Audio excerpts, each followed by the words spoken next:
No free people can be safe. Berlin is a world problem. But what is the background to this problem? Why is it that the West have garrisons in Berlin? Firstly, the Western powers' right to be in Berlin is absolute. It derives from Germany's unconditional surrender in 1945. As the victorious British and Americans from the West and the Russians from the East met along this line, the Western Allies withdrew behind agreed boundaries, drawn to give each of the powers, Britain, America, France, and Russia, approximately equal areas of responsibility.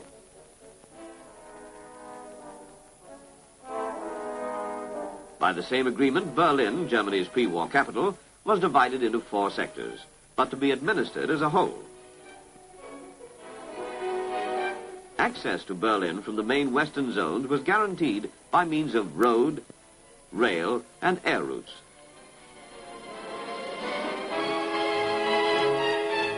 This was Germany in 1945. An utterly defeated nation that had to be put on its feet again. Twice in 30 years, Germany had been the cockpit of World War. This must not happen again. And at first in Berlin, the 4 powers worked together to get life going again. Essential services began to function. Disease and sickness were checked. The future of Germany, and thus the West thought the peace of Europe, depended on treating the country as a political and economic whole. This had been agreed by Stalin, Churchill, and Truman at the Potsdam Conference. Yet only a few months after this agreement, Russia showed she had other intentions. The pitifully small supplies coming into Berlin from the surrounding Soviet zone were dwindling.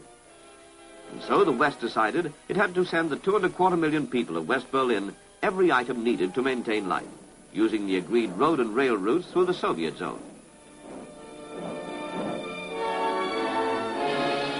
But the Russians cut this road and this railway. West Berlin faced starvation. So much for the agreement to treat Germany as an economic whole. The Russians' true policy was revealed, to get the West out of Berlin and perpetuate the division of Germany.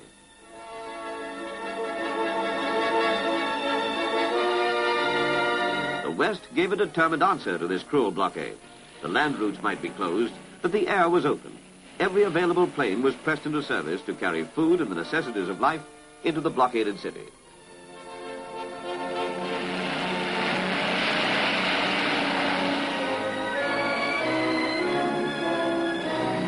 Even flying boats were used, landing on Berlin's lakes.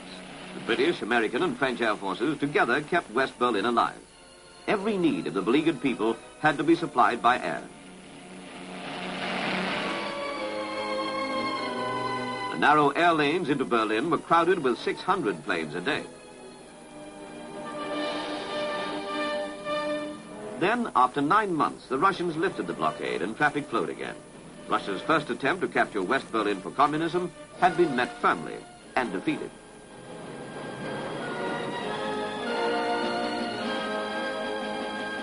Life in West Berlin began to return to normal. But normal, in a situation like Berlin, has a special meaning. It was clear now that the joint 4-power government of Berlin, abandoned by Russia, would not return.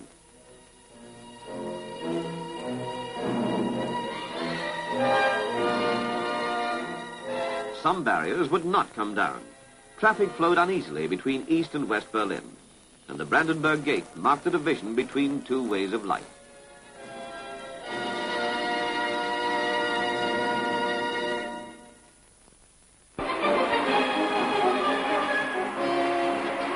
East Berlin, like East Germany and the whole communist world, is a city of rallies, of exhortation. Germany has had all this before under Hitler in the 1930s.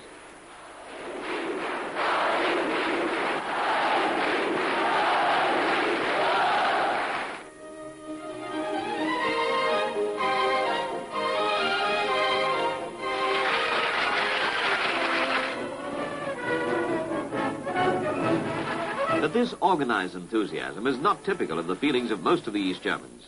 And in 1953, the East Berliners revolted against their rulers. They were answered by Russian tanks, in a way that became only too familiar in Hungary 3 years later.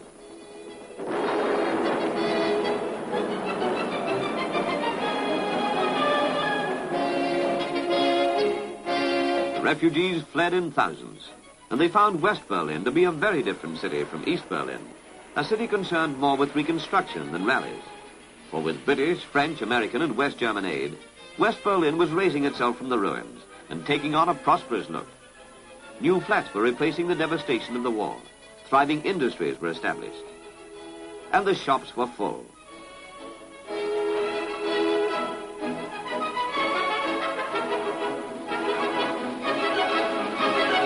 In 1955, the West Berliners lit an inextinguishable flame in the heart of their city. Freedom, rights, peace.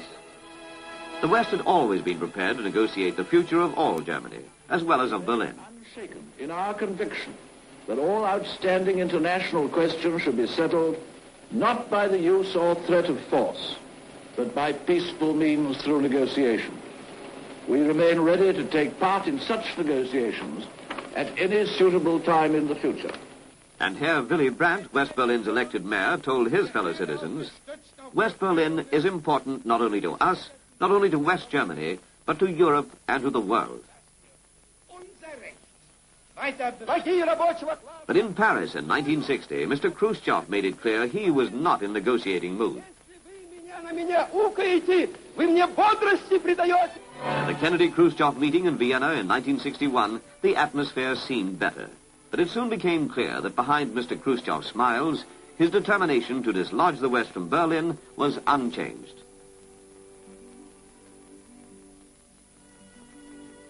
Berlin is now an island surrounded by Soviet armed strength.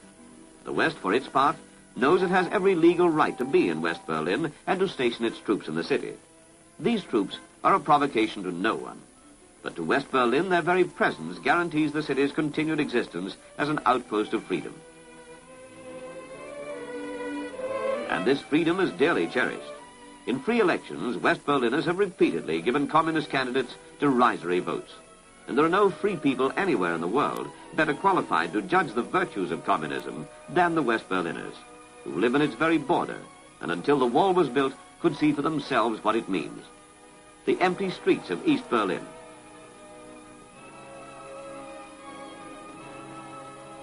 The stucco peeling from the walls of the Stalinallee showplace. Behind the Stalinallee supermarket, once all Berlin's busier shopping area, after more than 15 years of communist reconstruction, still empty, derelict. Desolation, and in it symbolized the apathy and despair of communist East Berlin. Even the tram lines are deserted, for the terminus is the wall. A wall of shame, built to keep a people prisoners, built as a final denial of a people's right to choose for themselves the life they will lead.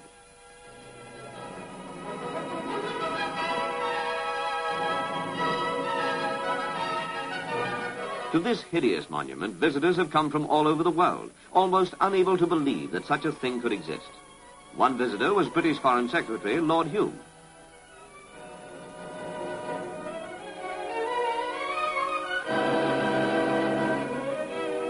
After his visit, Lord Hume described what he had seen as cruel and inhuman.